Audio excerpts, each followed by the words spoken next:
Hoje à tarde a gente vai ter 3 painéis estratégicos. Se os 2 da manhã e os de ontem foram ótimos, agora vai continuar no padrão. Vocês já ouviram falar que o PO lembrou bem do PNQ? Né? Vocês já ouviram falar que é o padrão neto de qualidade. Vai continuar. Vamos ter aqui, especialmente, vamos ter aqui a agenda parlamentar, que é muito importante saber como é que andam todas as coisas dentro do Congresso Nacional e alguns o que nós chamamos de jabutis ou problemas que a gente vai estar encontrando aí em função da agenda parlamentar. Então, depois nós vamos ter um painel sobre trabalhadores e o meio ambiente, visando lá a COP30, né? Como é que a gente se envolve nisso aí também. E o outro, que é a transição tecnológica, que eu falei ontem para vocês, que a transição energética é algo de 30 a 50 anos, mas a tecnológica é de 5 anos, dá 84 milhões de desempregados. Não é? Então, e aqui estamos trazendo companheiros que têm muita qualidade nas intervenções. Deixa eu ver qual é o próximo. Amanhã nós vamos fazer a plenária da Executiva Nacional, tomar as nossas decisões de encaminhamento. Já vou deixar aqui um spoiler. Eu vou propor amanhã a realização do Congresso Nacional do ano que vem e criar a questão da organização do Congresso Nacional do ano que vem. O mandato dessa gestão termina em setembro de 26. Então, nós temos que fazer um congresso. Então, tem que montar toda uma estrutura. E a gente quer fazer mais ou menos nos padrões que a gente fez em 2016 em Brasília. Sabe o que foi feito? Só que a gente vai fazer em São Paulo. E que mais? Outro aviso importante é que dia 29 de maio teremos a plenária nacional da classe trabalhadora em Brasília. Vai ter um evento lá. Nós estamos mobilizando os companheiros lá do lado de Brasília, no entorno, para botar uma massa representando a CSB lá, que depois, com a pauta da classe trabalhadora, nós vamos entregar para o presidente Lula, vamos entregar para o presidente Hugo Mota da Câmara, para o presidente Alcolumbre do Senado, talvez também para o presidente do Supremo Tribunal Federal, que hoje é o Barroso, o ministro Barroso. Em dia 1º de maio, estarão sendo feitos movimentos em todo o Brasil. Sei que vai ter um grande 1º de maio em Niterói, sei que vai ter 1º de maio em Itatiba, aqui em São Paulo, terá um centralizado aqui na Praça de Campo de Bagatelle, que as centrais juntas estarão fazendo. Hoje saiu uma notícia que o presidente Lula não vai comparecer ao 1º de maio das centrais.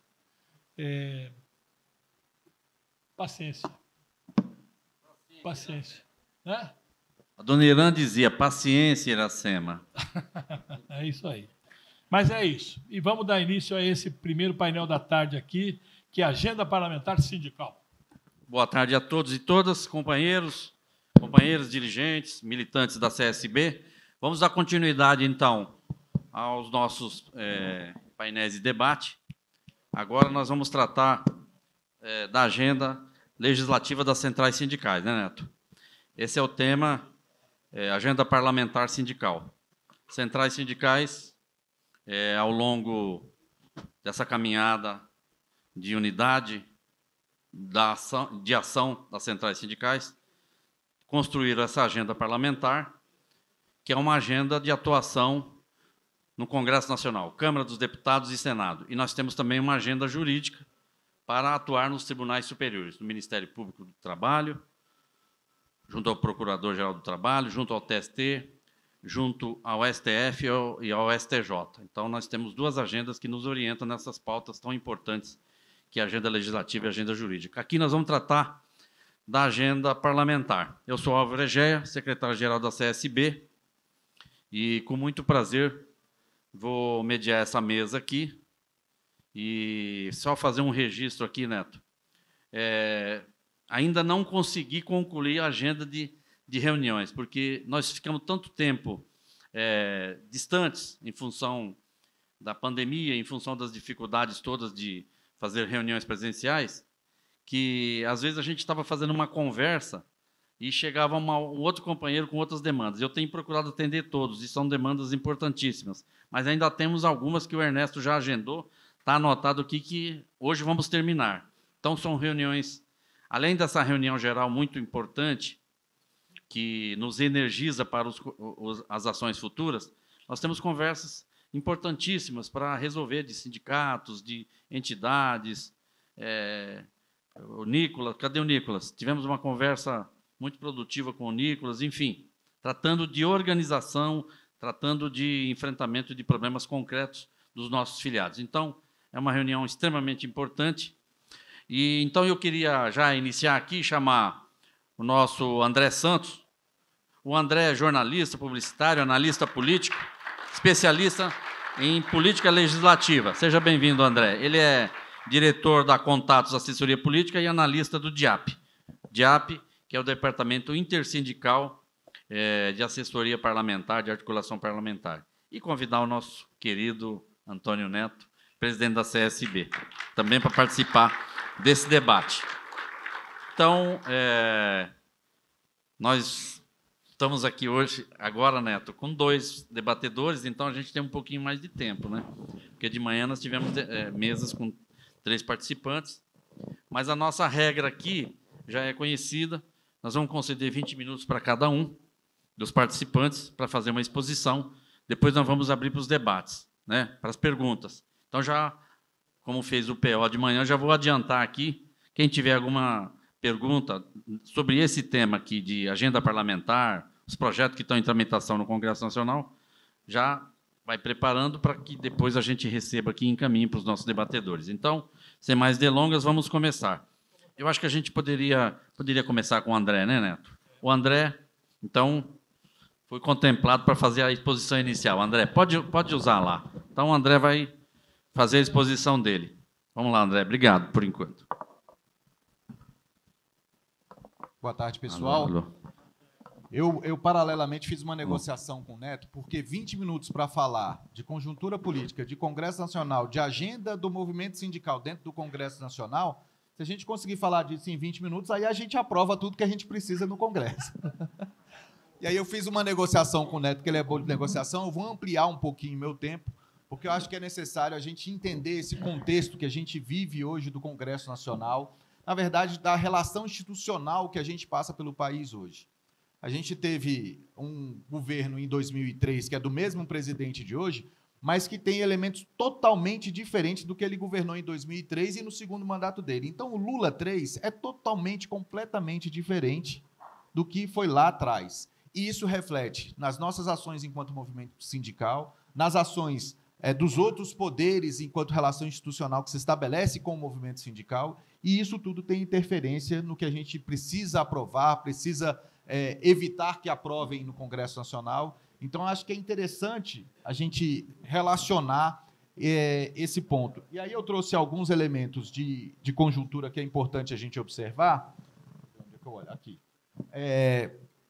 Esses elementos aqui eu trouxe só para a gente refletir em algumas coisas. Por exemplo, rumos da reforma ministerial. Então, a reforma ministerial que o presidente Lula propôs para agora, para digamos que é o segundo ano, para os mais 2 anos de governo do Lula, foi uma reforma ministerial relativamente tímida, para não falar que não houve, na verdade. Então, uma reforma ministerial onde não teve nenhuma consequência, efetivamente, pelo menos ainda, do ponto de vista político, até mesmo dentro das relações institucionais, falando entre Congresso e Poder Executivo. Então, e a gente viu recentemente a saída do ministro das Comunicações, Juscelino, e que foi convidado um outro parlamentar do União Brasil e que rejeitou o convite de ser ministro. Ou seja, é mais interessante ser deputado do que ser ministro em alguns casos. Você pegar um ministério que não tem orçamento, você pegar um ministério que você vai ter uma série de dificuldades para fazer a gestão naquele ministério, você pegar um ministério há 2 anos do final de governo, tendo que você se desincompatibilizar para a sua candidatura praticamente no ano que vem, então não tem muito sentido. E aí houve essa negativa e que, de certa forma, resvala negativamente para o governo, traz uma áurea ruim para o governo. A gente comentava isso quando se falava de reforma ministerial lá no início do ano e falava, se convidar alguém e esse alguém rejeitar, fica feio para o governo. E aconteceu agora. Então, essa rejeição ficou um pouco feia. A forma com que foi organizado isso foi chamar o presidente da Telebrás, que era já do grupo ali, em especial do grupo do Alcolumbre, para poder ocupar o Ministério das Comunicações nesse período. Então, é importante observar essa reforma ministerial, que, na verdade, não houve, foi uma reforma tímida, e que tem esses outros elementos aí, né? Hoje, é mais interessante você estar no cargo de parlamentar, que você tem emendas, você dirige essas emendas diretamente para suas bases eleitorais, garante, em tese, a sua reeleição, não estou falando que isso é dito e feito, mas é uma possibilidade grande de garantir a sua reeleição. Você organiza com a sua base de prefeitos e suas bases eleitorais, justamente a partir das emendas que você tem do seu mandato. Então, é muito mais interessante. Você imagina isso adicionado ao poder de um líder do partido, que foi o caso do Pedro Fernandes, que negou a questão do ministério. Depois das instalações das comissões permanentes, houve um imbróglio nas instalações das comissões permanentes, em especial na Câmara dos Deputados, justamente relacionado a essa questão do orçamento. As comissões também têm um orçamento muito grande, depois que foi diferenciado essa questão aquele orçamento secreto, que teve aquela divergência, que o Flávio Dino assumiu aquela ação e aí questionou muito o Congresso Nacional, e aí, a partir dali, teve uma divisão dos valores que eram destinados para esse orçamento do relator, e que ficou parte para os parlamentares individualmente e parte para as comissões. Então, isso trouxe também um poder muito grande para as comissões permanentes, em especial da Câmara.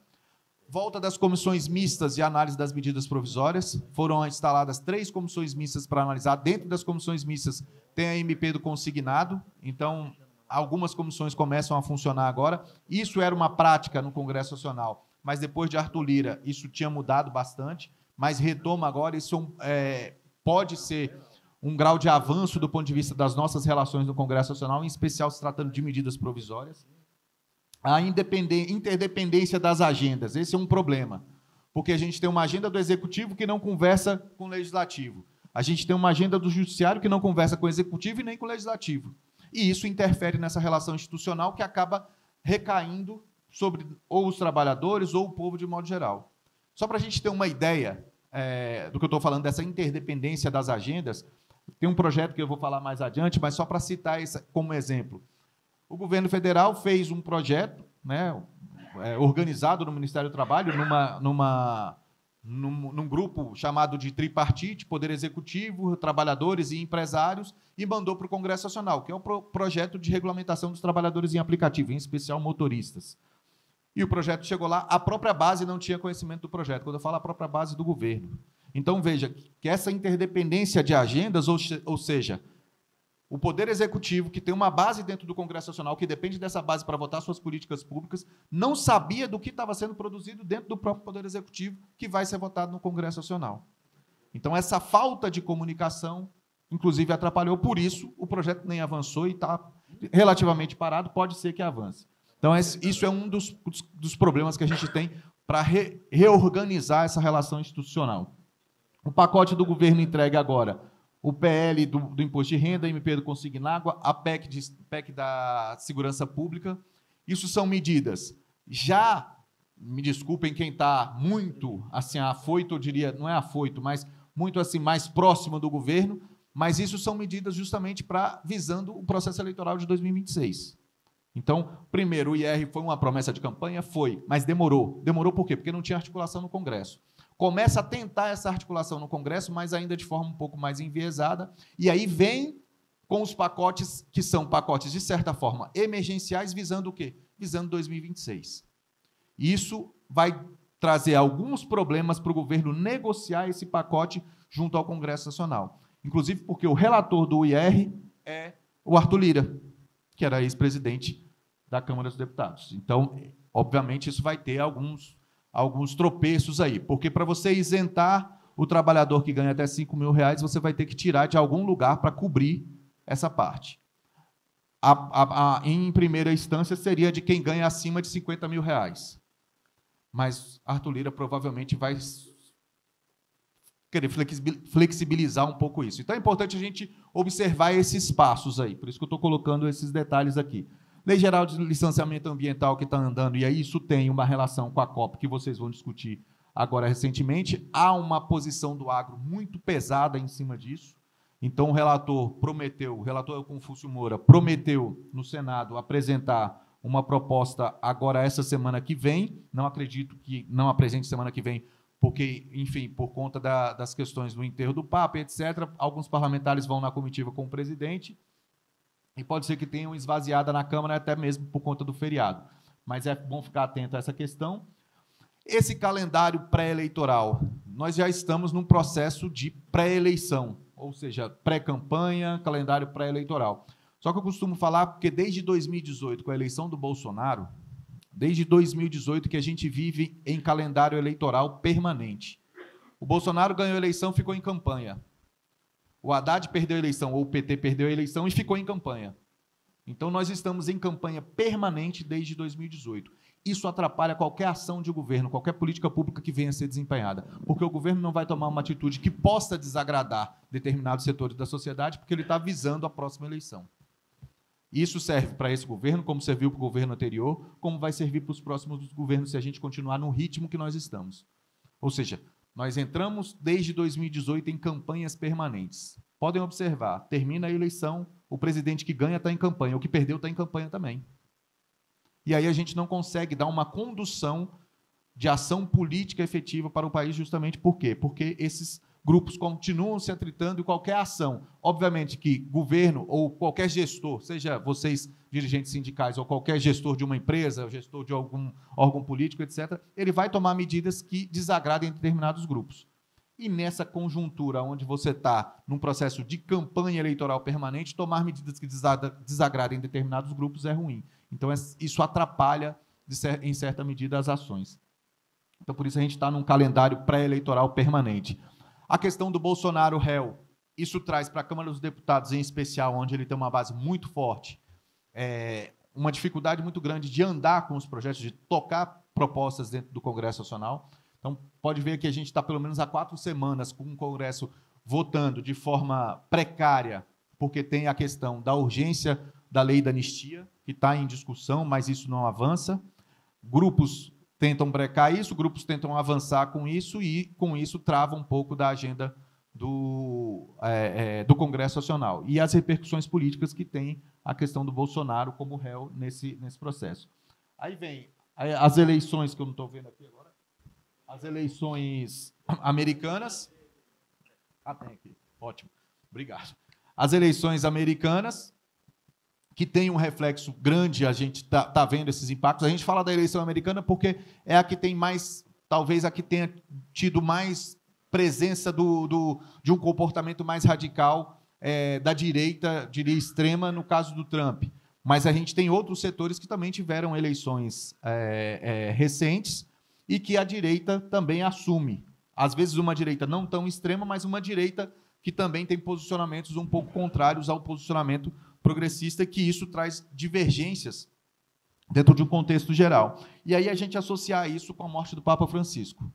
Queira ou não queira, o Papa tinha uma relação social diferente e isso impactava nas decisões políticas em relação ao mundo. Então, o próximo papado, ou seja, a próxima eleição para o Papa, porque é uma eleição, quando sair aquela fumaça branca, se sair um Papa conservador, diante de um cenário que a gente tem de uma onda conservadora mais pujante em vários países, isso pode ter um impacto grande em certa medida. E, por isso, a gente precisa também avaliar isso. Ou seja, aquela fumaça branca tem que sair de uma forma mais branda para que continue com uma relação do Vaticano um pouco mais humanista. Então, era onde tinha o Papa Francisco tinha essa característica e isso influenciava decisões mundo afora. Então, é importante que também isso se relacione dentro dessa nova conjuntura. Imagine que a gente possa ter um Trump, um Papa mais conservador e com um cenário europeu que tem também uma tendência de alguns grupos conservadores se avançarem. O reflexo que isso vai ter, não só nas eleições de 2026, mas nas decisões internas dentro do país. Então, isso tudo a gente tem que colocar em cena para a gente observar esse cenário aqui do Brasil. E aí, falando agora um pouco do Poder Executivo, que era o que a gente comentava aqui, é diferente de o presidente Lula de 2003 para o presidente Lula de agora, ou seja, Lula 1 e 2 para o Lula 3. É bem diferente.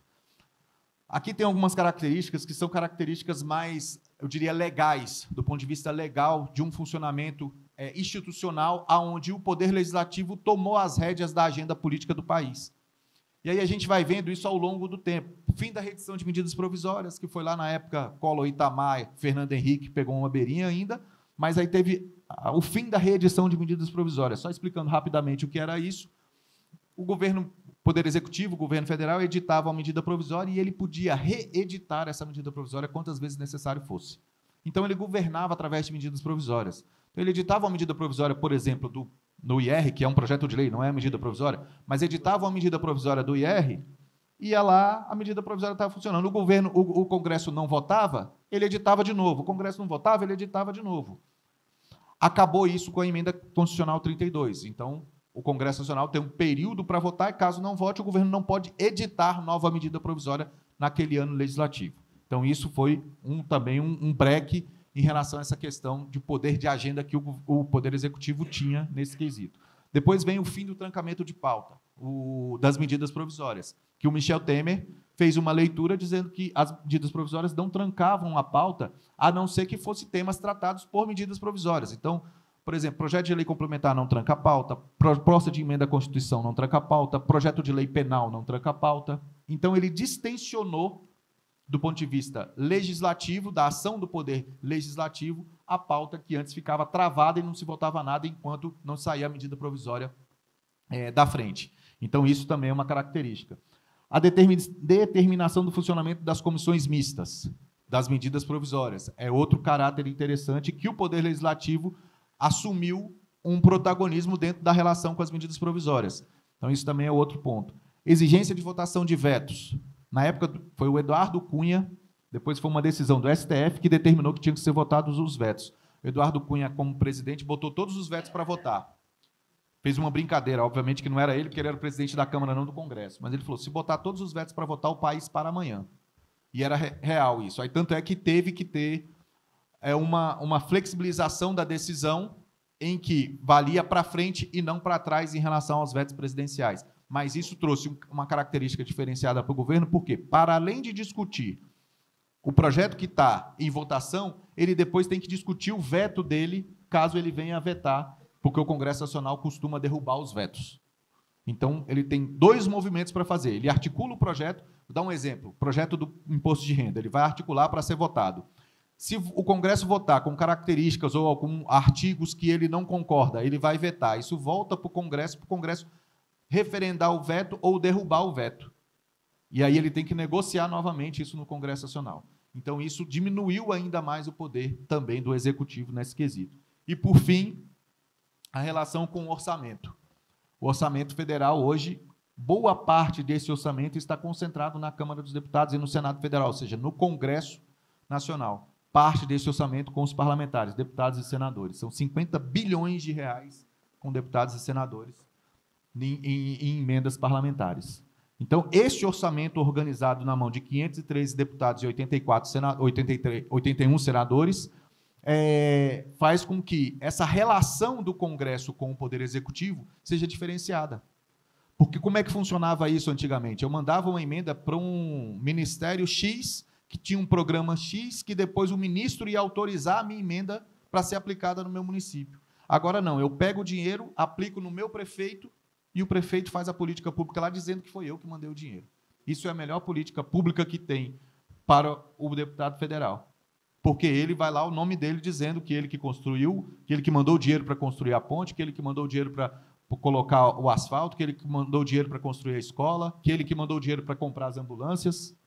Então, isso é uma relação que aí o Congresso ganha do ponto de vista de ação política nesse cenário. Então, esse efeito todo, que aí a gente está falando de um efeito legal e não só um efeito político, fez com que o Congresso Nacional tomasse as rédeas do comportamento político do país a partir desse momento. Então, isso tem essa variação. E por isso que a gente olha, talvez, o presidente, as dificuldades que o presidente Lula tem em elaborar ou votar alguma medida dentro do Congresso Nacional. Então, justamente por essa relação. E isso foi, vale comentar, porque isso não começou, parece que começou agora com o presidente Lula, mas isso começou lá com a presidente Dilma. A presidente Dilma e o presidente Bolsonaro, os ex-presidentes Dilma e Bolsonaro, foram, do ponto de vista de articulação com o Congresso Nacional, os piores presidentes que tiveram. E dentro dessa pior articulação institucional, legislativo e executivo, surgiu esse potencial todo de articulação dentro do Poder Legislativo. E aí o Toninho do Diabo, que todo mundo conhece, Antônio Augusto de Queiroz, fez um comentário que era o seguinte: já viu pasta de dente quando sai do tubo, ela voltar para o tubo? Nunca voltou. Não volta. Então, o poder que se deu ao Congresso Nacional, em termos de ação política, com essas características aqui, e findada com o orçamento, eles não vão querer devolver isso ao Poder Executivo. Então, essa relação vai permanecer, e os próximos governos, não só esse, mas os próximos, vão ter que ter uma boa relação e um bom nível de articulação política para desenvolver ações junto ao Congresso Nacional. E aqui é um gráfico para a gente olhar dentro do ponto de vista ideológico o comportamento da Câmara e do Senado. Depois vem a Câmara, depois vem o Senado. Como é que você está? Aqui é o comportamento ideológico hoje do Congresso Nacional. Eu tinha comentado isso com o Neto falou que o Lula, esticando a corda, tem 130 votos. E aí está o número, o Neto falou, e tem toda a razão. Esticando a corda, ele vai ter uns 130 a 150 votos no máximo. Olha aqui a composição ideológica do Congresso Nacional. Então, aqui a gente tem essa parte de azul aqui, não estou conseguindo enxergar aqui. A parte de azul, dá só para ver o ano. Dá para ver aqui? Dá para ver aí. A parte de azul, ano 2018, 22 é o amarelo. 2018 é o azul, então foi a eleição do Bolsonaro. Olha, a direita tinha 210 parlamentares. A direita na Câmara dos Deputados. Aí vem 2022, eleição de 2022, pula para 259. Isso é só a direita. Aí a gente vai lá para a centro-direita, tem mais 73. Então, você calcula 73 com 259, já aprovou o PEC. Precisa só de 308 votos. Aí vamos para a esquerda, ou o campo mais progressista. Aí você tem... Não precisa virar, não. Aqui. Ó, a esquerda tem 31, a centro-esquerda 31, com a esquerda 94. Então, a gente não tem um campo progressista dentro do Congresso Nacional onde a gente possa fazer algum tipo de debate ou rivalizar dentro dessa estrutura algum tipo de debate que possa nos favorecer. Quando eu falo possa nos favorecer, é porque, por mais que nós, do movimento sindical, ou vocês do movimento sindical, não queiram ter uma identificação com vertentes ideológicas, isso é natural. Isso é uma relação de classe. Nós somos, ou vocês e eu, somos a classe trabalhadora, uma relação de classe. A classe trabalhadora está ligada ao campo progressista de esquerda. Isso, dentro de uma relação histórica, sempre foi assim. Agora, na relação de classe, nós estamos em desvantagem dentro do Congresso Nacional, porque o setor produtivo, que é a classe burguesa nessa relação histórica, está com 259 no seu extremo, chegando a mais de 300, quando ele se une à centro-direita e ao centro. E é com esse grupo que o presidente Lula, que tem um campo ou um lado mais progressista da sua história, tem que negociar. Então, por isso, as divergências que aparecem. E aí, como é que é essa composição? Aí eu trouxe isso aqui só para ter um mapa lá, o PL, quantidade que o PL tem, 93 parlamentares. O Sóstenes, que é o líder do PL hoje, deputado Sóstenes Cavalcante, PL do Rio de Janeiro, que é o líder do PL hoje, ele deu uma entrevista essa semana, salvo engano, para o Estadão, falando que só na janela partidária que vai ter agora, o PL vai chegar a 120 parlamentares. Eu acho que ele está otimista, mas ele disse que o PL vai chegar a 120 parlamentares. E essa bancada tende a crescer. Eles têm um projeto de eleger mais deputados do campo da direita, de centro-direita para a direita, e mais senadores desse campo. Os senadores têm um desenho claro, é porque eles querem fazer impeachment de ministro, especial de ministro do STF. Então, eles querem ter maioria para tocar uma pauta nesse nível dentro do Senado Federal. Então, há uma perspectiva deles colocarem vários senadores. A gente está em São Paulo. Quem pode ser os senadores aqui por São Paulo do PL? Eduardo Bolsonaro, pode ser um nome. Ricardo Salles. Então, eles têm... Brasília fazem 2. Então, a gente vai olhando os estados, a gente percebe que realmente eles estão articulando justamente para esse sentido. São 2 vagas esse ano. Exatamente. São 2 vagas. Rio de Janeiro, 2. Então a gente vai, quando a gente vai distribuindo pelos estados, a gente vai percebendo que essa perspectiva que eles têm com relação ao Senado, e aí eu vou mostrar o Senado, tem a mesma ideia. No Senado não é diferente do ponto de vista da composição ideológica, que a gente vê 36 do campo de direita. O Senado tem um universo de 81 senadores. 36 com 20 são da linha de centro-direita para a direita, sendo que 36 eu diria que é essa direita mais radical. Então não muda muito essa composição. E eles querem ampliar isso para ter segurança com relação a essa pauta que eles querem tocar. E aí aqui a composição, depois vocês vão ficar com isso. E aí quero falar um pouco aqui dessa questão para a gente ver como o legislativo vem se empoderando, se empoderou e vem se empoderando em relação a essa questão institucional. Se a gente pegar os dados históricos, aqui é a FHC, todos eu estou falando de primeiro mandato. Então, esse primeiro gráfico aqui é a FHC em seu primeiro mandato. Essa tarja azul são as iniciativas de leis que foram aprovadas no primeiro ano do Fernando Henrique Cardoso. Essas iniciativas vieram de onde? Do Poder Executivo. Então, o Poder Executivo tinha o maior número de iniciativas de leis aprovadas. O Legislativo vinha com 62. Aí vem o primeiro ano do governo Lula. Primeiro ano do governo Lula, 147 propostas. Por que eu estou pegando o primeiro ano? Porque, normalmente, o primeiro ano desses governos são os anos em que os governos apresentam mais propostas, porque vem de uma origem da campanha, né, das propostas que ele fez da campanha, as promessas de campanha, e vem com aquele fôlego extra da eleição. Então, com esse fôlego extra da eleição, ele apresenta todas as suas propostas. Às vezes são maldades, às vezes são bondades. A maioria são maldades. Inclusive, o governo Lula aqui apresentou a reforma da Previdência em cima dos servidores públicos no primeiro ano. Então, 147 propostas aprovadas de iniciativa do Poder Executivo, 47 de iniciativa do Poder Legislativo. Aí já vem lá a Dilma, primeiro mandato já cai. Olha a relação da Dilma com o Poder Legislativo, como já era com dificuldade. Ela aprova 107 propostas de iniciativa do Poder Executivo contra 91 do Poder Legislativo, que já encosta. Já no Bolsonaro, aprova 80, sendo que o Poder Legislativo aprovou 101 propostas. E aí a gente vê o Lula 3, no primeiro ano de governo, ele aprova 62 e o Poder Legislativo 170.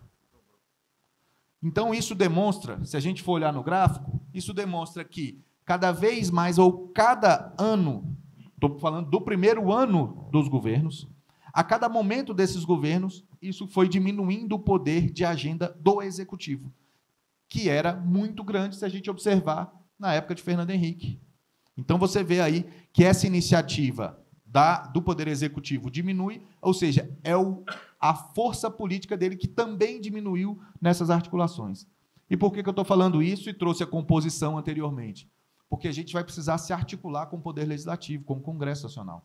É ele o locus de relação institucional que a gente vai ter que ter a partir de agora para que as nossas propostas, que as nossas políticas públicas para a sociedade, para os trabalhadores e etc., possam caminhar e caminhem a partir do Congresso Nacional. Mesmo que tenha alguma que ser iniciativa, como é o caso de ações relacionadas aos servidores públicos em especial, que tem por necessidade legal ser iniciativa do Poder Executivo, ela tem que ser amplamente negociada, talvez anteriormente, com o Poder Legislativo, para que ela não chegue lá e fique parada. Então, é interessante a gente observar esse cenário aqui. E aí... foi eu que errei. Espera aí. E aí, aqui, a produção legislativa, a Câmara foi a que teve mais iniciativas, depois a gente pode entrar aqui. E aí, entrando na agenda, vou falar rapidamente, só para não ficar ocupando mais o tempo. A agenda legislativa das centrais sindicais, a gente construiu, junto com as centrais sindicais, a agenda legislativa traçando algumas prioridades. Então, as prioridades estão divididas em 7 eixos. O principal delas vai ser a redução da jornada de trabalho, né, que aí junta a redução da jornada de trabalho com a questão do fim da escala 6x1, que são coisas um pouco diferentes nesse aspecto, mas que é importante a gente discutir. E lembrando que ficou em evidência essa questão da escala 6x1, ou fim da escala 6x1, sendo que é uma pauta já do movimento sindical antiga. Quantas marchas, Neto, foram feitas, né, com a redução da jornada de trabalho? A gente teve até propostas na época do Michel Temer de reduzir para 42, reduzir para 40 em... Da Câmara, exatamente, presidente da Câmara. 2007.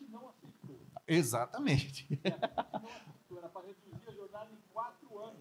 Em 4 anos. 44 para 40. Ou conseguia reduzir para 42 horas, que ele também conseguiu isso. E hoje a gente ficou sem as 40, sem as 42, e estamos com as 44, e ainda não saímos. E aí agora vem, não desmerecendo esse grupo, que é o VAT, né, Vida Além do Trabalho, não desmerecendo o grupo, mas aí vem com a fim da escala 6x1, que não é redução da jornada, mas é uma mudança de escala, que isso mexe na jornada. Só que é uma pauta da classe trabalhadora, parece que é uma novidade isso.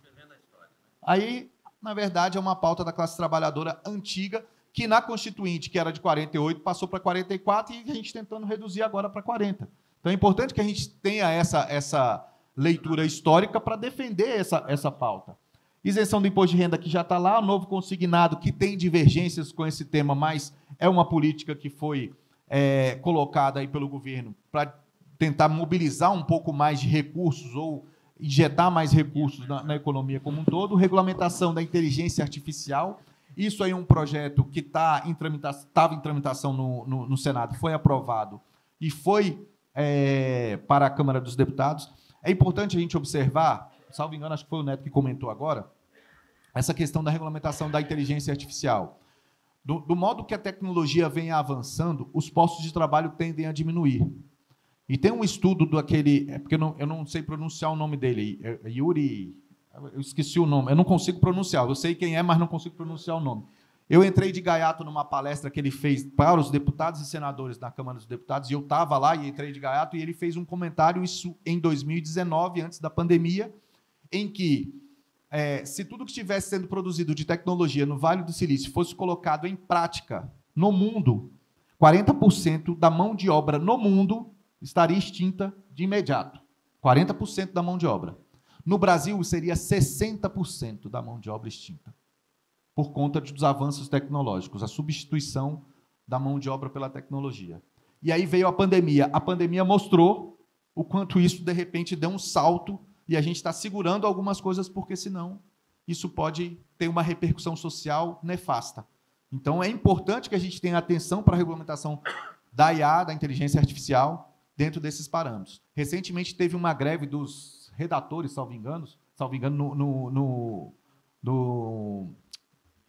de Hollywood, justamente por quê? Porque a inteligência artificial estava produzindo material para o cinema e eles estavam ficando de fora desse processo. Então, tudo isso vai estar envolvido. A gente fala aqui de motorista de aplicativo, mas isso envolve tantas outras categorias e é importante a gente observar.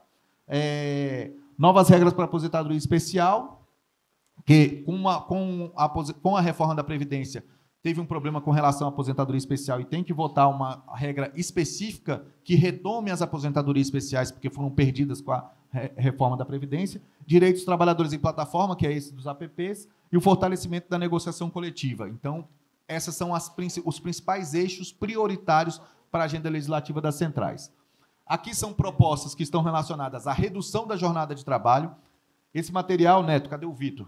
O Vitor está por aqui, não sei. Vitor, depois, se você quiser disponibilizar o material, fica à vontade. Aí, Neto, fica à vontade para mim, para passar para o pessoal, Álvaro.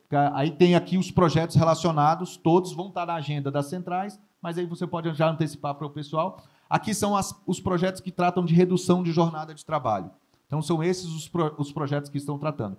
Talvez o que esteja mais avançado possa ser o do Reginaldo Lopes, que é o deputado do PT de Minas. Ele conversou, inclusive teve um evento do DIAP, ele conversou com a gente sobre isso, ele falou que conseguiu já conversar, já avançar nas conversas em relação ao setor empresarial sobre essa pauta. Ele falou que não chega a 36, ainda ele disse que não consegue chegar a 36 horas, mas ele propõe uma redução gradual em 10 anos para chegar em 36 horas, mas ele acha que é possível, nessa escala, até mesmo em 10 anos, chegar até 38 ou 40 horas semanais. O que, de certa forma, é um avanço, que lá atrás a gente tinha garantido as 42 ou 40 se fosse nesse ritmo. Mas, de certa forma, se a gente observar bem, isso é um avanço. Então, é melhor a gente ficar ou com 38 ou com 40 do que as 36 que ele propõe, se há um projeto, uma proposta de negociação avançada nesse sentido. Então, talvez ele tenha feito esse debate, não só como autor da proposta, mas como um defensor desse modelo, e ele disse que tem tido boas respostas em relação a isso. Então, é um tema que a gente tem que observar com carinho. Falei desse projeto, mas, obviamente, tem os outros aqui.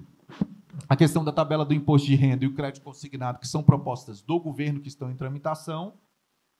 Aí vem aqui os regimes de previdência, que é essa PEC 6, que, na verdade, os servidores públicos mais estão interessados em aprovar essa proposta, justamente porque ela se une, a ideia de se unir lá à PEC 555, que acaba com a contribuição dos inativos, ou seja, de quem aposentou. Então, ela também faz uma proposta de escalonada para tentar minimizar essa contribuição para os aposentados. Então, isso já tem tido uma discussão, pelo menos avançou o ano passado, mas eu já vi que deu uma parada esse ano, até por conta das notícias que teve com relação à Previdência, e aí isso deu uma brecada um pouco. Mas há uma tendência também de se discutir isso. E a questão da regulamentação da aposentadoria especial, como eu falei, que na última reforma da Previdência, vários trabalhadores que tinham direito a uma aposentadoria especial ficaram sem esse direito com a emenda constitucional 103. E precisa aprovar um projeto de lei complementar que possa trazer esse regramento novamente. O governo até apoia esse projeto, só que, na tramitação dele, várias outras categorias se enxertaram dentro do projeto. Não as que perderam com a emenda constitucional 103, mas outras também. Não desmerecendo, mas, por exemplo, aeronautas. Botaram uma emenda nesse projeto para que eles também tenham direito à aposentadoria especial por conta da relação pressão atmosférica e tal, e eles justificaram que tem esse direito, e aí o governo tem alguma rejeição com alguns grupos que estão entrando, por isso a dificuldade de aprovar. Regulamentação do trabalho de motoristas, dos APPs, como eu falei, então tem 2 projetos aí, o governo está com dificuldade, ou teve com dificuldade no primeiro momento, por conta dessa falta, na minha opinião, de uma estratégia equivocada do governo. Não foi só o projeto em si, que era bom ou ruim, mas foi também uma falta de estratégia bem desenhada de atuação do governo dentro do Poder Legislativo. Isso atrapalhou um pouco a tramitação disso.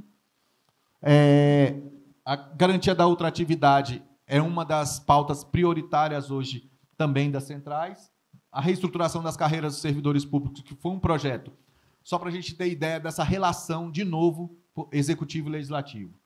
O governo encaminhou uma medida provisória porque tinha feito um acordo com os servidores públicos de reajuste dos salários dos servidores. Mas a Câmara disse que não vai votar a medida provisória, aí o governo manda um projeto para substituir a medida provisória, com um acordo com a Câmara que esse projeto teria que ser votado até o fim da vigência da medida provisória. Então, o governo tem que usar de várias estratégias para conseguir implementar aquelas políticas que ele acordou com determinados setores, no caso, com o setor público, com os servidores públicos. Então, veja como não é assim tão fácil para o governo essa relação. E aí, algumas ameaças para finalizar, Alva, pode ficar tranquilo. Algumas ameaças que nós temos aqui. Principal, tem essa questão do direito do trabalho, que autoriza legislar em questões específicas do trabalho, por região, por estado. Então, imagine a gente ter legislações diferentes para os trabalhadores a cada estado. São Paulo teria um, Brasília teria outro, Goiânia outro, eu estou falando de estados, Goiás e etc. Então, isso é uma temeridade, foi apresentado esse projeto, a gente tem que dar uma olhada com carinho, ele apenas foi despachado, ainda não tem relator e etc. A contribuição assistencial, nós temos 2 projetos sobre contribuição assistencial. Vale ressaltar que esse problema que aconteceu no INSS agora repercutiu, inclusive, nessa questão da contribuição. Tinha uma negociação, de certa forma, avançada para a regulamentação da contribuição assistencial, que estava em andamento, tanto no Ministério quanto no Congresso Nacional. E aí, com isso que aconteceu agora, com essa questão do INSS, deu uma brecada grande em relação a isso. E a repercussão pode ser ainda pior. E aí é preciso a gente se atentar a esse assunto. Lá atrás, em 2018, 2019, salvo engano, quando o Bolsonaro foi eleito, ele editou uma medida provisória 952, salvo engano, o número da medida provisória, não vou me lembrar de cabeça, mas ele editou uma medida provisória que proibiu os servidores públicos o desconto da contribuição associativa, não era contribuição sindical, associativa para a entidade sindical. Ele editou essa medida provisória, nós conseguimos evitar a aprovação dessa medida provisória, porque os sindicatos de servidores públicos iam ficar sem os recursos da sua mensalidade, da sua associação. Essa mesma coisa que está acontecendo no INSS é o desconto também para os sindicatos de aposentados. Isso também pode repercutir nessa dos servidores, porque também é desconto em folha. Então, se lá atrás fizeram essa junção, isso também pode ter agora um olhar, opa, peraí, eles descontam também para os sindicatos de servidores, vamos evitar esse desconto, vamos proibir esse desconto. É tudo que eles querem para enfraquecer as entidades sindicais. Então, isso pode repercutir. Já se discute na Câmara dos Deputados a possibilidade de uma CPI do INSS ou dos descontos indevidos no INSS. E essa CPI, a gente sabe que CPI ela tem um primeiro início, que é um mote, um tema, mas esse tema, em geral, se amplia.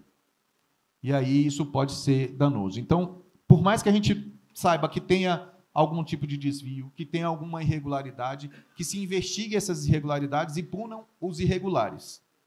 Mas, obviamente, que a gente também não pode deixar que isso coloque todo mundo nessa mesma vala e entre para um cenário onde, igual a Globo comentou ontem, parece que foram 6 bilhões de desvios e parece que foi um sindicato que está com 6 bilhões. E esse desvio é um cenário do INSS como um todo, não é para um sindicato, é um cenário como um todo. Então, a imagem que passa para o movimento sindical, para a sociedade do movimento sindical, é que o movimento foi um sindicato, foi um sindicalista, foi um dirigente que foi lá e pegou todo esse recurso. Aí aparece lá a cena, uns carros importados entrando na garagem da Polícia Federal e etc. E aquilo mancha o quê? Mancha o movimento sindical. Então, a gente tem que, nesse momento, apesar da gente saber que pode ter algumas irregularidades, etc., se unir para evitar piores questões em relação a isso para o movimento como um todo. Então, é importante a gente observar. E aí, só lembrando, Rogério Marinho, que é o relator de uma das propostas antissindicais que vocês discutiram agora de manhã, que numa das propostas que o Rogério Marinho coloca como regulamentação da contribuição assistencial, ele diz que o trabalhador, ao ser contratado pelo empregado, o empregador vai perguntar para ele numa carta se ele quer ou não contribuir com o sindicato através da contribuição assistencial, no ato de assinar sua contratação. Qual é o trabalhador, numa condição de desempregado, que vai falar para o empregador ou para o patrão, eu quero participar do sindicato? Isso é uma prática sindical gritante, mas está no projeto apresentado pelo senador Rogério Marinho. E que ele ligou para o senador Paim e disse, estou voltando, que ele estava de licença, estou voltando e vou aprovar meu projeto. E isso que aconteceu essa semana com relação ao INSS, ele falou que poderia colocar esse projeto para votação na semana que vem. Porém, eu acho que não entra, porque a casa vai estar esvaziada, Câmara e Senado, por conta do enterro do Papa e o feriado do dia 1º, que é na quinta-feira. Mas, no futuro, ele pretende dar continuidade a isso. Então, PECs da organização sindical, que estão também em tramitação, a gente conseguiu aqui trazer o Orlando para relatar que, na verdade, quem estava relatando essas propostas era o Kim Kataguiri, que tem uma divergência grande com o movimento sindical, e aí ele saiu da comissão, nós imediatamente conseguimos colocar o deputado Orlando Silva para relatar. Enfim, vou, só para concluir, Álvaro, porque eu sei que eu estou passando muito aqui, eu acho que é principal das nossas, mais como dicas para a gente poder atuar. O Congresso Nacional tem que ser o nosso principal elo de diálogo, então a gente tem que dialogar muito com o Congresso Nacional, independente da vertente ideológica dos parlamentares, se de direita, se de extrema-direita, se de esquerda. Só para a gente ter uma visão, o senador Cleitinho, que é um senador de direita, conservador, diz que apoia, por exemplo, o fim da escala 6x1 e a redução da jornada de trabalho. Então, para se ter uma ideia, aonde nós temos pauta que podemos unir, seja com o da direita, com o da esquerda, nós temos que buscar esses senadores, esses deputados, para que nós possamos debater esses temas. A política de base. A política de base não é só a política de base com o trabalhador. É a política de base paroquial, é a política de base com o prefeito, a política de base com o vereador. O sindicato pode fazer essa aproximação. Hoje, os parlamentares são muito reféns também dos prefeitos, que serão, em 2026, seus cabos eleitorais para a reeleição desses deputados. Então, é importante que a gente tenha uma relação extremamente forte com esses prefeitos, que estão, de certa forma, empoderados através das emendas que esses parlamentares emitem ou colocam nos municípios para a realização da política pública daquele município, através desse prefeito, e que esse prefeito, em 2026, vai ser cabo eleitoral desse deputado. Então, se a gente aproximar, fazer essa aliança, para que ele possa nos referendar, ou digo o prefeito, nos referendar para alguma ação dentro do Congresso Nacional, é importante. Por isso que eu chamo de política paroquial com os prefeitos. Diminuir esse debate ideológico, essa tensão ideológica. Ah, porque fulano é de direita, eu não vou conversar, porque fulano é da extrema, isso eu não vou conversar, porque é bolsonarista, eu não vou conversar. A gente vai ter que conversar com todo mundo, até porque a gente tem a minoria, a gente não tem a maioria. Quando eu tenho a maioria, eu escolho com quem eu conversar. Eu tenho a minoria. E eu preciso construir uma mínima base para eu avançar em alguma coisa. E essa base eu vou ter que conversar com o centro, eu vou ter que conversar com a direita. Então, isso é extremamente importante que a gente distensione esse debate ideológico nesse primeiro momento, porque a gente vai precisar desse outro lado, desse outro grupo. Procurar pautas mais aderentes. Eu dei o exemplo da pauta da jornada, justamente por isso. O deputado de Minas, que é muito famoso, que agora eu esqueci o nome, que eu comentei agorinha. Não, Nicolas, deputado Nicolas, é um deputado jovem, de direita, enfim. Ele teve que se explicar nas suas redes sociais por que não assinou a proposta de emenda constitucional da Érica Hitton do fim da jornada 6x1. Então, isso constrange, porque é uma pauta que é uma pauta social, uma pauta para todo mundo. Não é uma pauta ideológica. É uma pauta que traz uma relação diferenciada para a sociedade, para o trabalhador, que passa 2, 3 horas no transporte público para se deslocar para o trabalho, e etc., que aí ele teve que se explicar. E a explicação dele foi a mais... porque tinha uma palavra escrita errada. Por quê? Porque não tinha uma justificativa para ele falar, eu sou contra o fim da jornada, o fim da escala 6x1, eu sou contra a redução da jornada. Não, porque isso, obviamente, perde do ponto de vista eleitoral. Então, é importante que a gente tenha pautas mais aderentes para poder conversar com esse grupo sem tensionar nessa questão ideológica. E a política de redução de danos, que é importante a gente observar nesse sentido. Nós estamos aí, se não vamos conseguir avançar em determinadas pautas, vamos evitar os danos que nós podemos ter. Um deles pode ser essa questão que veio recentemente com o INSS. O dano que isso pode gerar para o movimento como um todo pode ser muito maior do que o que a gente está imaginando. Então, a redução de danos também é uma das coisas que a gente tem que observar nesse sentido. Falei rápido, vou confessar que eu li a programação errada. No painel estava assim, 1 hora de debate. Aí eu pensei, era 1 hora para que eu pudesse apresentar. Mas é 1 hora para o contexto todo. Entendeu? Que é 1 hora sem debate. Aí, me desculpem, gente, aí eu ampliei demais. Neto, desculpe, Álvaro, desculpe. Mas eu fico aqui à disposição se tiver um tempinho ainda. Muito bem, agradecer ao André Santos pela exaustiva exposição, com argumentos e números. Isso. E, então, obrigado, André. E essa exposição do André não é para desanimar, é só para a gente saber alertar e trabalhar com bastante realismo, porque o quadro é esse aí. Exatamente. Registrar aqui a importância desse registro. Na verdade, nós somos reféns hoje de todo aquele movimento que teve a partir de 2013 e que até hoje não foi resolvido, né?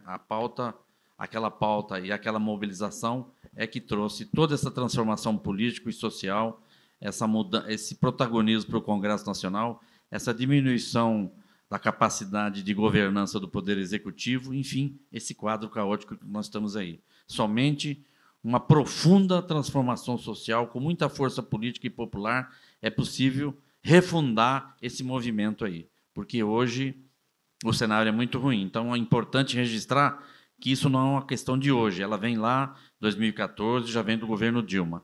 As perguntas estão chegando, quero só reafirmar que, após a intervenção do Neto, nós vamos abrir aqui para as perguntas e passar para os debatedores. Eu vou passar, então, a palavra para o companheiro Antônio Neto, presidente da CSB. O Neto tem uma larga experiência em atuação no Congresso Nacional.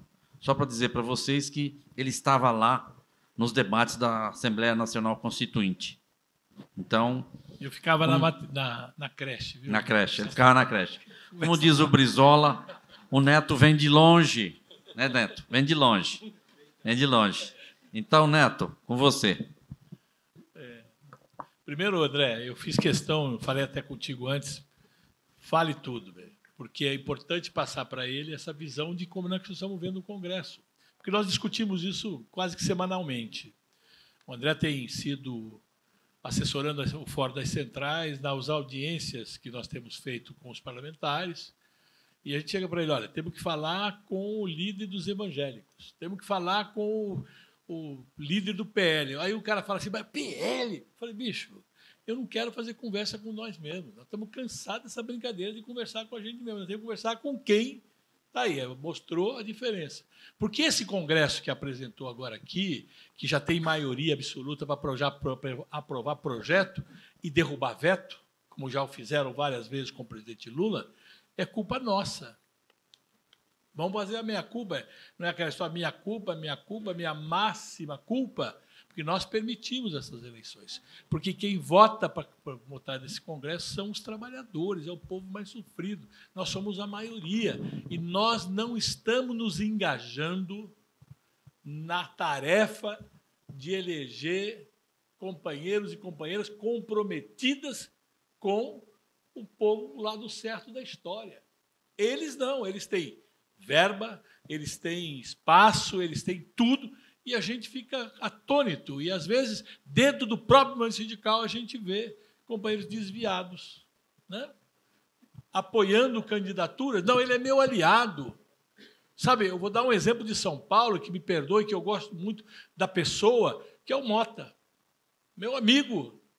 Era presidente do Sindicato dos Trabalhadores Comerciários de Rio Preto, presidente da Federação, Tupã, presidente da Federação dos Comerciários de São Paulo, agora da Confederação Nacional dos Trabalhadores do Comércio e deputado federal pelo PL. Opa! Aí ele diz, não tem problema, foi lá na reunião de transição das centrais com o Lula, ele foi lá junto que ele ia dar o GT, só que na hora de votar, vamos dizer que feche questão. O que ele faz? Ele vai embora do plenário? Aí ele não recebe o jeton, não é isso? Não votou, desconta. Todas essas coisas é para dizer do compromisso que nós temos. Eu brinquei ontem que a gente tem um sacerdócio aqui, dirigente sindical é sacerdote, nós vamos ter que... Eu fico olhando a Luciana aqui, que é a nossa vereadora lá em Itatiba, né? Funcionária pública, e saber uma dificuldade que é eleger um deputado, a dificuldade que é eleger um vereador, um prefeito, um governador, um senador, e a gente acha que não tem problema. Veja, o servidor público municipal, toda briga de reajuste salarial, de condições de trabalhador, funcionário público, começa na Câmara Municipal, quando monta a Lei de Diretrizes Orçamentárias. Quando chega em janeiro, não adianta conversar. Está definido lá se pode ou não pode, na Lei de Diretrizes do Orçamento aprovado na Câmara no final do ano. E aí a gente tem que... A CSB fez muito disso, fazer seminários com dirigentes municipários, né, dirigentes municipários, no sentido de que eles entenderam até a lei da responsabilidade fiscal, que é um álibi dos prefeitos, de dizer, olha, não dá para fazer porque a lei de responsabilidade fiscal... E aí vem todas as balelas contra os direitos dos trabalhadores municipais. Assim como é a 151. Essa briga da 151, para nós da CSB, a gente até tampa o nariz e entra na mesa. O Sérgio está nos representando lá, o Flávio Werneck e o Aires estão lá, municipal, estadual e federal, mas a gente bota tampa o nariz, porque para a CSB, a 151, que foi aprovada no Congresso Nacional quando a gente, na Dilma, em 2010, ela é autoaplicável, não tem que regulamentar coisa nenhuma. Onde já se viu, assina uma convenção internacional e ela não vale. Em 2022, quando eu fui delegado dos trabalhadores da OIT, estávamos eu e o Sérgio Arnaud lá, nós fomos protocolar uma denúncia contra o governo brasileiro que não aplica a Convenção 151 para representar os trabalhadores, funcionários públicos dos 3 níveis, porque parece que não existe a 151, e o Brasil é signatário desde 2010, faz 15 anos. E foi lá que teve a grande mudança, inclusive por causa da assinatura dessa convenção, que trouxe toda a organização sindical dos trabalhadores, funcionários públicos, para o artigo 8º da CLT, porque até então estava no 37, onde pulverizou o movimento sindical de funcionalismo público, causando um dano muito grande para a organização dos trabalhadores e funcionários públicos. Agora, a responsabilidade é nossa. Nós precisamos, enquanto entidade sindical, nos preparar para fazer o enfrentamento. O André colocou bem, a estratégia da direita é ter maioria no Senado para caçar ministro do TST.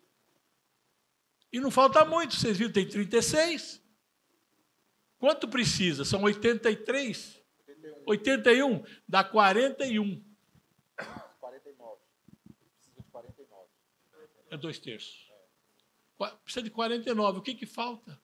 E aí já começou a dar aqui desespero, né? Rio de Janeiro vai eleger 2 de direita, São Paulo vai eleger 1 de direita, e aí a ideia é que eles vão fazer nos 27 estados. Se eles elegerem 1 em cada estado, eles já conseguiram a maioria. E vai ser uma eleição para 2 vagas. Mas não é só lá, é a Câmara também. A Câmara está um desastre. Eu falei ontem aqui, foi ontem pela manhã, eu falei, quer dizer, a maneira com que os parlamentares da direita estão se expondo de escracho ou de desrespeito às figuras, por exemplo, do presidente da República, do ministro do Supremo Tribunal, ou quem quer que seja de ministros. Como viu? A gente viu como trataram o ex-ministro da Justiça, Flávio Dino, como tratam os ministros que vão sentar lá para fazer, quando são convocados ou convidados, como são tratados. É um desrespeito. Mas somos nós os culpados. Porque está lá porque ganhou eleição, foi eleito. Felizmente, São Paulo, com a cassação da Zambelli, eles vão perder 3. A Zambelli mais 2. E depois a gente vai eleger 2 do nosso lado. Você vai para o lado de cá. Acho que o PDT deve levar 1, o PCdoB deve levar mais 1, qualquer coisa assim, na recontagem. Mas, veja, nós sabemos, eu posso ter para vocês de coração. Acabamos de brincar com a Luciana aqui pouco antes, que eu vou transferir meu título para Itati, porque ela sei que a gente ganha, pelo menos elege um vereador, porque não é moleza. Então, um candidato a vereador em São Paulo gastou 30 milhões de reais.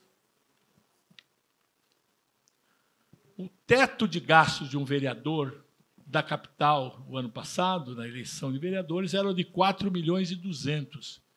Para deputado federal, há 2 anos atrás, é 2 milhões e 300. Não fecha.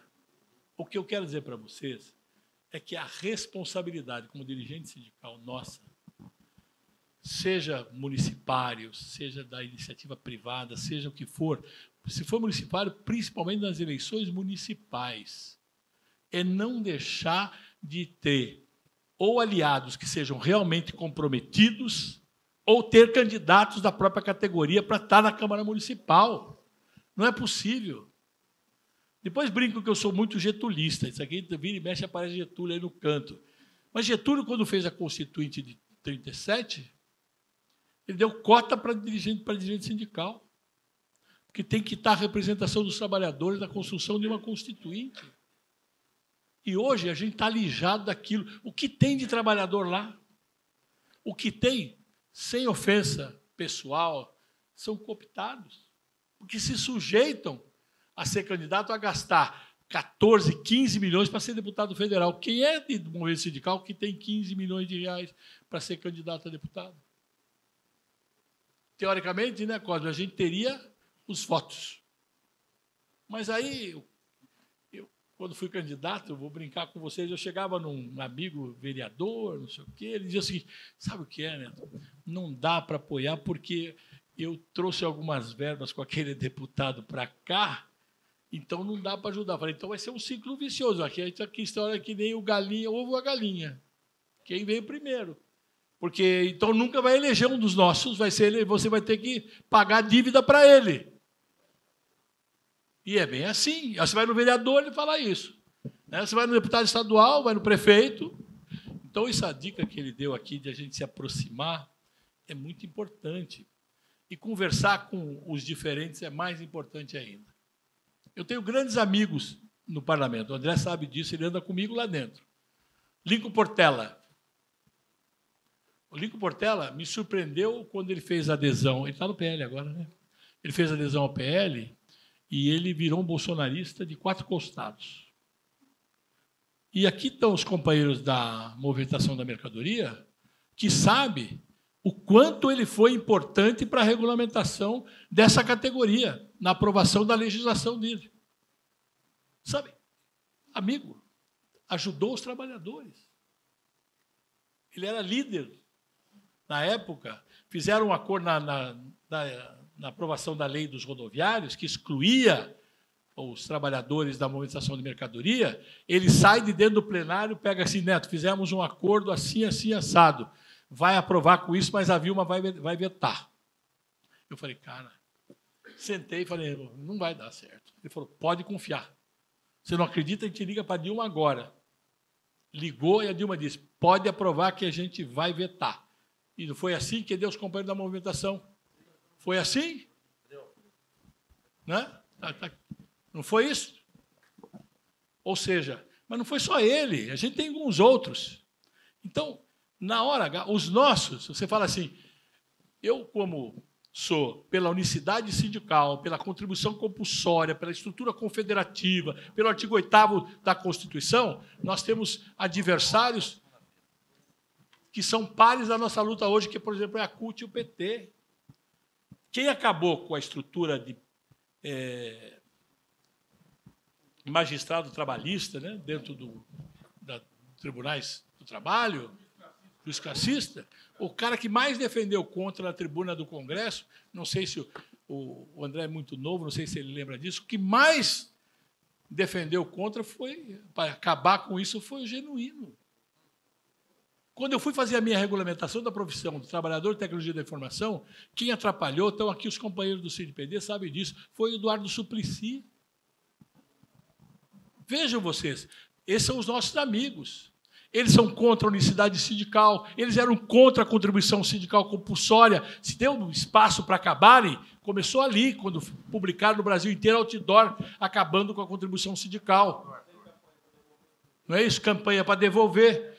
Agora, esse a gente sabe que em alguns pontos votam conosco para valer.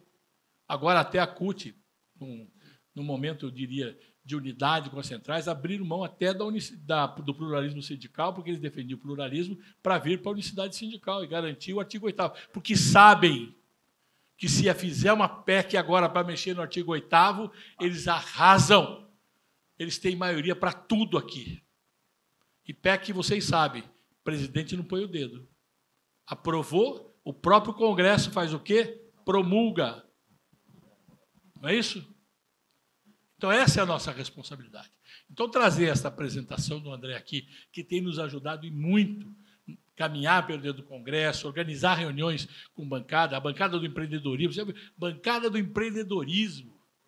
É o Gastão, que é o presidente. O Gastão é vice. O vice. É o Passarinho. O Passarinho, que é o presidente. O Gastão, nós reunimos várias vezes com ele e ele aceitou ser o cara que vai colocar o projeto nosso, acordado entre patrões e trabalhadores, ele apresentar o projeto para que a gente possa fazer essa modificação que nós precisamos fazer de garantir a emancipação do movimento sindical, garantir uma série de coisas, isso, para dar continuidade disso. Aí começa a briga, eu quero ser relator.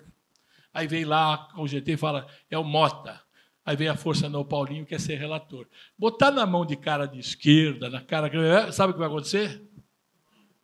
Não ajuda.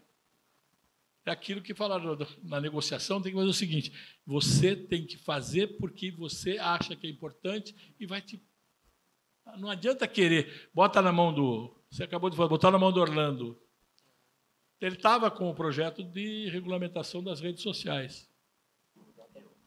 Sumiu, não adianta. Sabe por quê? Porque está maculado, é um comunista, é não sei o quê. Então não adianta, tem que ser o senso comum. E nós temos que conversar com evangélicos, com a bancada da bala, com a bancada da carne, o que vocês imaginarem, nós temos que conversar com todo mundo. Eu aprendi com o Leonel Brizola. Se o diabo quiser sentar comigo para ajudar a derrubar a ditadura, pode sentar aqui que eu converso. Certo? Não era isso que ele dizia? Se o diabo quiser sentar do meu lado para ajudar a derrubar a ditadura, pode sentar. Não importa. Porque algumas coisas são o seguinte: a gente vai ter que fazer alianças momentâneas para ter vitória para a classe operária, para o povo brasileiro. Não adianta achar, tipo o que fizemos lá, quando o Temer era o presidente da Câmara, que a gente negociou, e eu fiz parte dessa negociação, negociamos a redução da jornada ao longo de um período, o André até relatou aqui, e a CUT disse, ou é ou não é. Não foi. Eu preferia ter esperado 4 anos. Quando nós, do CID-PD, minha categoria, na convenção coletiva, reduzimos de 44 para 40 sem redução de salário, não foi no primeiro ano. Assinamos aqui para começar a valer lá. E a gente fica olhando, falando, não, isso não é nada, mas daqui a pouco chega. Não é isso? Então, meus companheiros, esta apresentação do André é para que vocês vejam que o quadro, nós estamos num momento muito difícil de relação com o Congresso. Mas é possível passar coisas. É possível conversar. Essa questão do 6x1 mobilizou muita gente, porque as pessoas passaram a entender o que significa a redução de jornada. Significa você ter tempo para lazer, tempo para a família, tempo para estudar. Certo? Então, é a mesma luta das 40 horas semanais. Nós fizemos uma campanha a pedido do presidente Lula, o André vai lembrar disso, e colhemos assinaturas. 2.382.000 assinaturas. Eu lembro que fizemos uma caminhada de entrega de pacotinho em pacotinho, botamos tudo na frente da mesa do nosso querido, era o próprio Michel Temer, que era o presidente da Câmara, botamos tudo, aquele monte de assinatura que era para botar para votar. Porque desde 1997 tinha uma emenda constitucional assinada pelo Paim e pelo Inácio Arruda, que reduzia de 44 para 40. 97. Estava quase 15 anos quando a gente fez essa coisa. Votaram. O Lula reuniu os movimentos civis. Não, vocês façam isso, a gente ajuda. E não votamos. Ou seja, hoje está pior. Então, quando vem aqui e diz que está na mão do Congresso, está assim. Porque a gente elege alguém progressista que não tem e tem que negociar. Se ele aprovar alguma coisa no Congresso que não interesse para o governo vetar, ele derruba o veto. Eu falei ontem, eu marco o relatório indígena. Está agora a decisão no Congresso, no Supremo Tribunal Federal, porque eles derrubaram o veto do Lula para mudar o entendimento que tinha a Constituição de 88. Ou seja, e quem quiser conhecer, porque as pessoas, e o movimento sindical precisa aprender a fazer isso, eu quero fazer um pedido a vocês de coração. Por exemplo, o artigo 8º tem 408 páginas do debate de toda a construção do artigo 8º. Eu disse aqui, o ministro do Supremo Tribunal não sabe o que aconteceu. Quando lá no Confederativo, teve até emenda para dizer que era só para sócio e foi derrotada. Então, o espírito do legislador era para toda a categoria, para sustentar todo o tripé, né?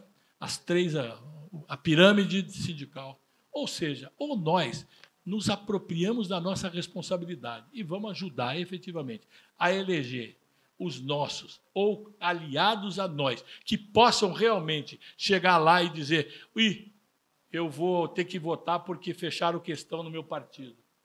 Cara, não foi para isso que eu te elegi.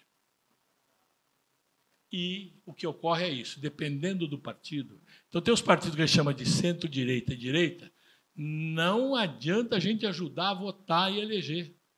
Porque na hora lá, seja no orçamento, seja nas questões nossas, eles vão votar para lá, não vão votar para cá.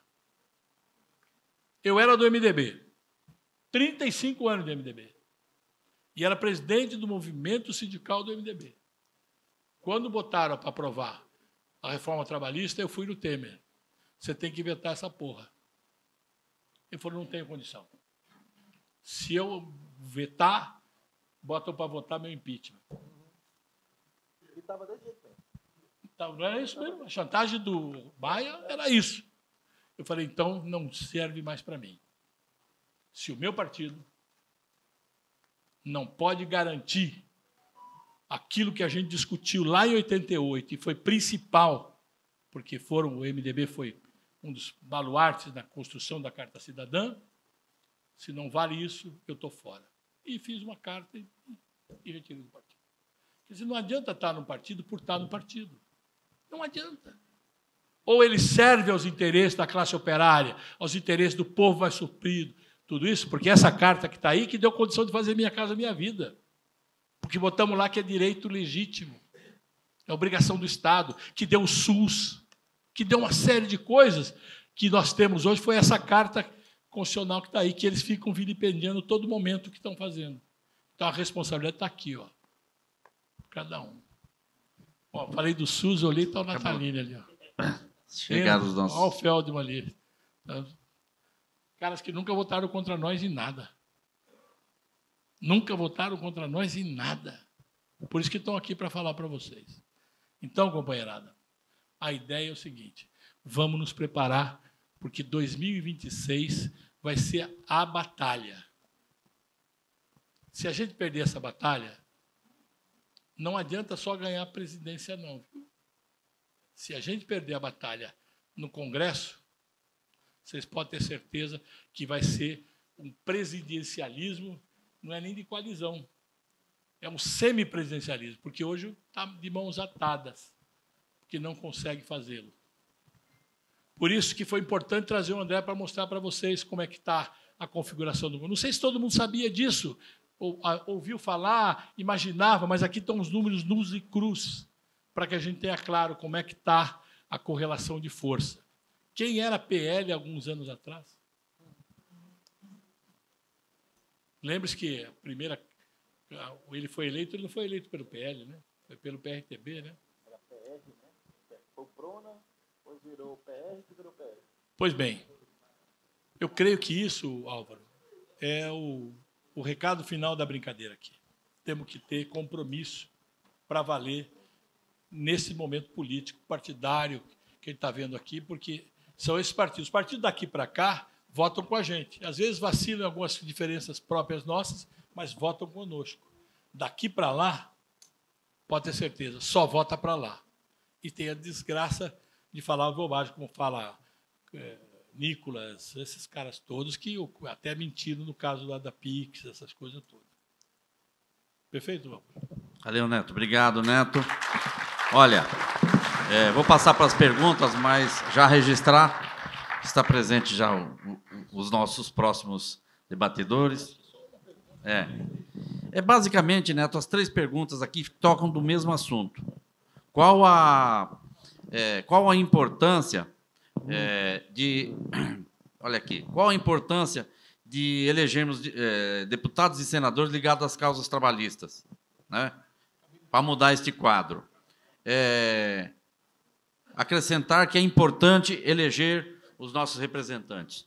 E mais uma questão que com a vitória do presidente Lula e a reabertura do Congresso para o diálogo com os trabalhadores, né, qual a importância da atuação da Central, da CSB, na atuação nos grupos, tripartites, conselhos, como, por exemplo, da juventude, para continuar esse debate da pauta da classe trabalhadora, né, e como a questão da redução da isenção do imposto de renda até R$ 5.000, escala 6 por 1, e a regulamentação dos aplicativos. Enfim, basicamente é a questão da importância Você está com o microfone aí, né, André? Então, reprisar isso que o Neto já colocou. Se nós não trabalharmos para eleger os nossos representantes, depois vamos amargar 4 anos de dificuldades, quem sabe até piores do que essas, para aprovar a nossa pauta e, sobretudo, Neto, atuar para impedir a votação de pautas bomba, pautas destrutivas, que já o Congresso Nacional está bastante cheio. Então, não é só aprovar nossas pautas, é atuar para moderar e impedir que as pautas agressivas, tóxicas contra os trabalhadores e o povo sejam aprovadas. Então, André, suas considerações finais. Queria só fazer o Neto falou que estava na creche na Assembleia Nacional Constituinte. Só lembrando, na Assembleia Nacional Constituinte, Câmara e Senado, não havia banheiro feminino. Então, nem creche tinha. Isso. Banheiro feminino foi uma reivindicação da deputada Benedita da Silva. Ou seja, não tinha. Olha como o Congresso recentemente era tão machista quanto é hoje, mas ao nível de nem ter banheiro feminino para a deputada, que no caso era então creche, não tinha, você não estava na creche. Quis fazer só essa brincadeira, essa ponderação. E aí queria também pegar um gancho no que o Neto falou sobre alguns deputados aqui, no caso do Mota, teve o Lincoln, teve o Marcelo do Amazonas, que eram deputados, ou são deputados, Marcelo não mais, deputados que eram de partidos que têm uma vertente ideológica que não corrobora com a nossa. E eu me lembrei, quando ele falou do Mota, falou do Lincoln em especial aqui, eu fui pedir para o Lincoln, pessoalmente, para ele assinar um projeto, porque eu sabia que se o projeto fosse assinado por alguém da esquerda, o projeto não prosperava, que é o projeto da regulamentação do artigo 8º, que estava em discussão lá em 2019, e, na verdade, a tentativa do projeto era para brecar as iniciativas que vinham do Ministério da Economia, na época, com Paulo Guedes, que criou um grupo de trabalho para trazer a reforma sindical. Lembra do GAET, aquele grupo de altos estudos sindicais e tal? E ele, bolsonarista, à época, eu conversei, você topa apresentar um projeto para a gente discutir na casa aí se está acontecendo isso com o Ministério? Aí ele perguntou, o pessoal da CSB, o Neto está nisso? Ele perguntou para mim. Eu falei, pode ficar tranquilo que está. Aí ele falou, não, então me leva que eu vou junto, mas eu não posso tomar a iniciativa assim. Aí ele assinou o projeto e a gente apresentou, pode pesquisar lá, projeto PL 5552 de 2019, a autoria Lincoln Portela PL Minas Gerais.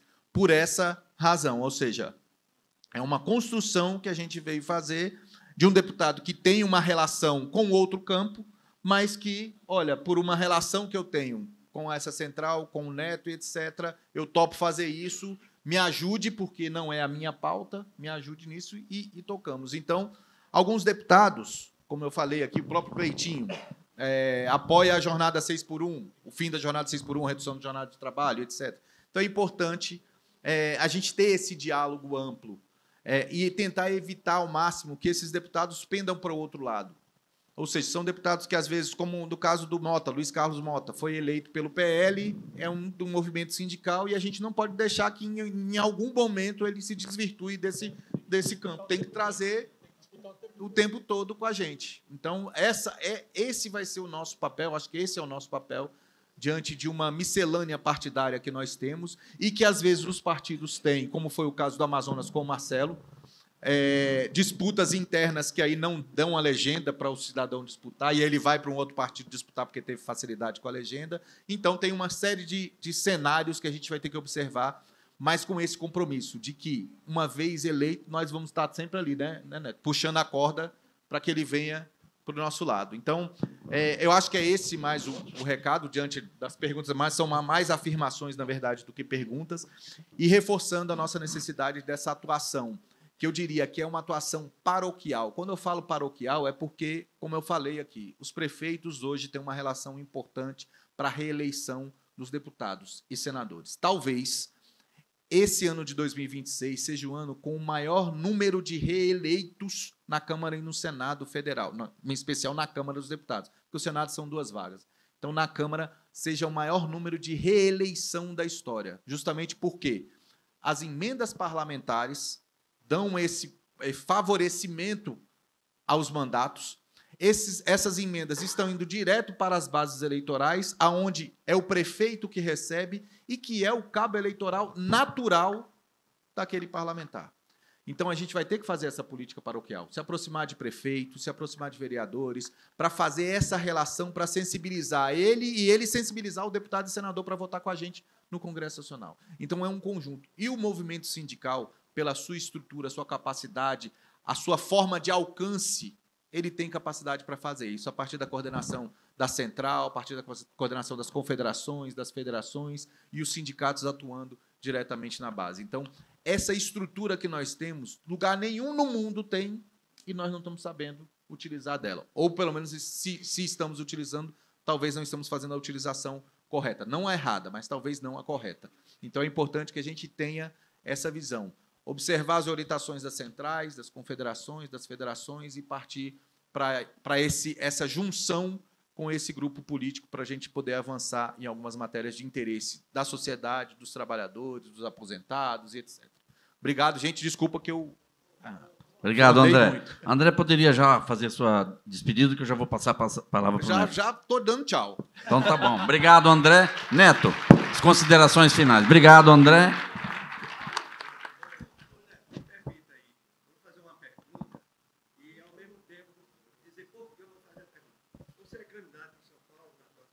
Não. Pronto. Eu sei. Mas não, sim, mas você vive em Alagoas. Se você transferir seu voto para São Paulo, porque fica assim, né? Não sai, bota a cabeça para prêmio. Nós sabemos o que é isso. Nós temos 1000 sindicatos no país. Querido, Pode contribuir a conversa não é candidatura, a conversa é compromisso dos sindicatos em eleger companheiros e companheiras comprometidos com a luta dos trabalhadores. Não é pessoa. Não é pessoa.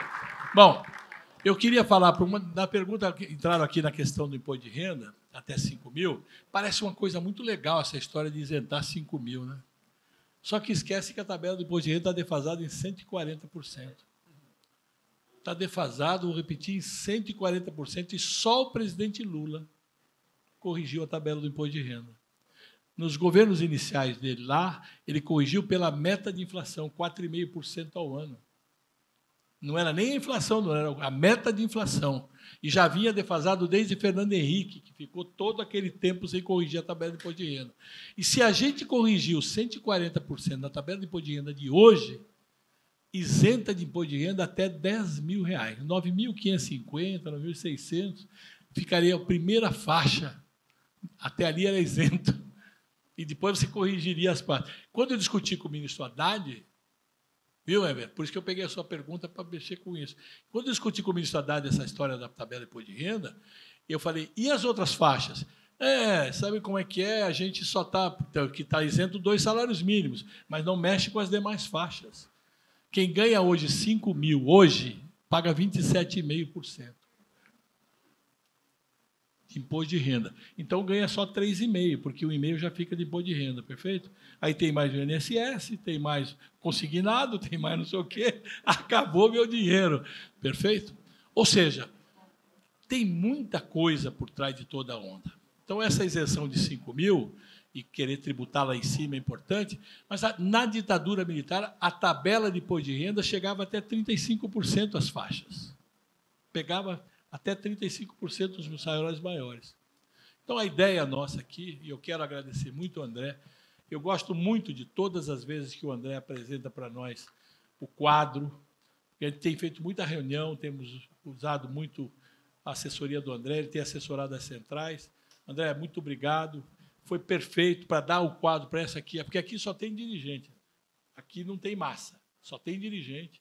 E os dirigentes que estão aqui precisam ter o quadro nu e cru. O Congresso é assim. Então, não dá para fazer bravata. Chegar a botar dedo na cara do presidente e dizer você não está cumprindo. Quando a gente fecha a porta, a gente pode falar, mas para fora a gente tem que dizer o seguinte, como é que nós vamos ajudar? Porque a hora que manda para lá, piora. Então, quando ele disse para nós, vamos mandar para lá. Veja, o ministro do Trabalho fez uma portaria para derrogar uma portaria do Bolsonaro que contrariava uma lei. O Bolsonaro fez uma portaria dizendo que podia ter acordo coletivo, não precisava de acordo nem comissão coletiva para trabalho domingo. E isso está na lei da PLR, inclusive, que para trabalhar os domingos precisa ter uma convenção coletiva com o sindicato. Pode trabalhar, mas desde que faça convenção coletiva. O Bolsonaro faz uma portaria do Ministério, Tieta, E faz isso. Pois bem, ganha o governo Lula, ministro Marinho, aí os companheiros do comércio vão lá, está vendo? Essa coisa é uma sacanagem. Tá bom, vamos fazer uma portaria. Derruba aquela portaria lá. Virou um decreto legislativo no Congresso, anulando a portaria do Marinho. E a gente não tinha correlação de força para derrubar o decreto legislativo. Estou falando de uma... Olha a coisinha que é.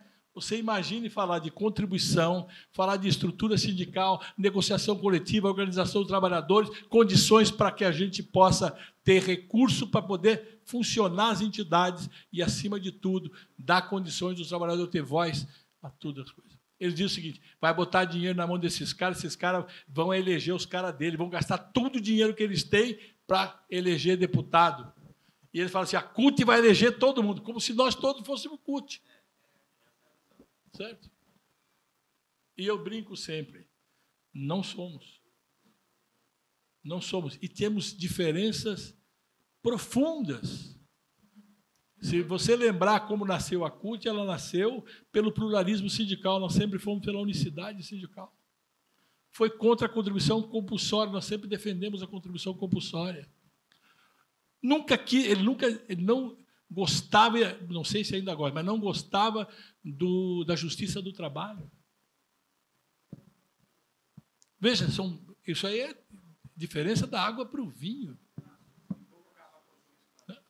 Então, por isso que eu volto a dizer, é importante ter esse quadro, né? E você sempre, com muita competência, nos aponta para que a gente possa efetivamente dar a eles. O importante aqui é formar os companheiros, informar e formá-los, né?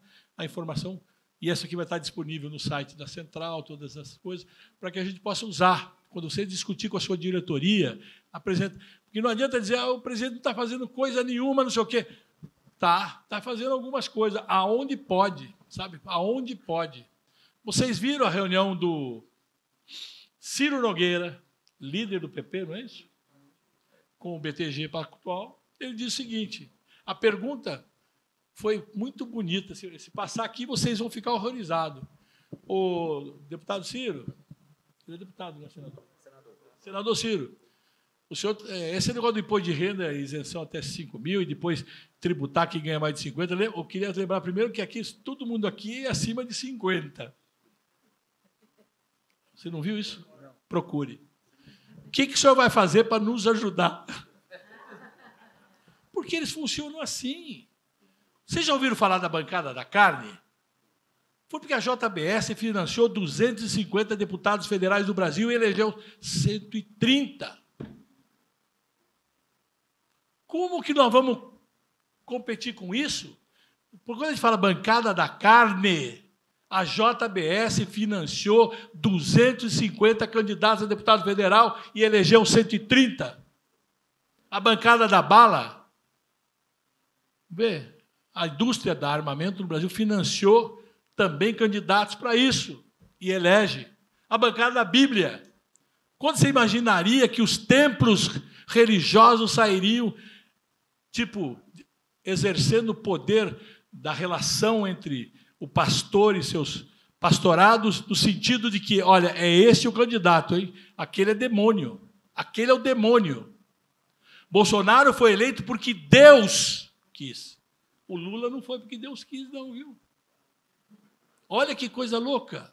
Quer dizer, se Bolsonaro, quando foi eleito, Deus quis, por que o Lula, quando foi eleito, não foi Deus que quis? Não, roubaram nas urnas. Essa é a tal da... né, a tática deles, não é isso? Então, quero dizer para vocês que nós precisamos dizer para os trabalhadores os riscos que eles estão correndo. Porque nós não. Nós não. Nós corremos junto o risco, mas eles mais do que nós. Porque nós, pelo menos, temos a voz, temos microfone, temos espaço para falar, e eles.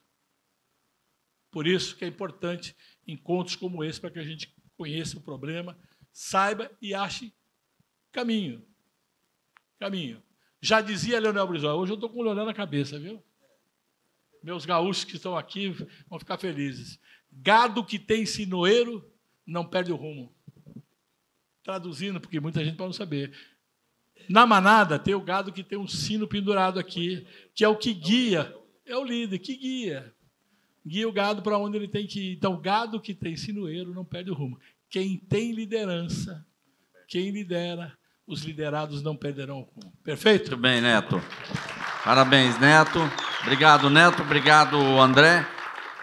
Como já foi dito aqui pelo Neto, tanto a apresentação do André como o áudio e a gravação dos debates aqui, desse debate, estarão disponíveis aí no site da CSB na próxima semana. Nós vamos encerrando, então, essa mesa e agradecer a todos.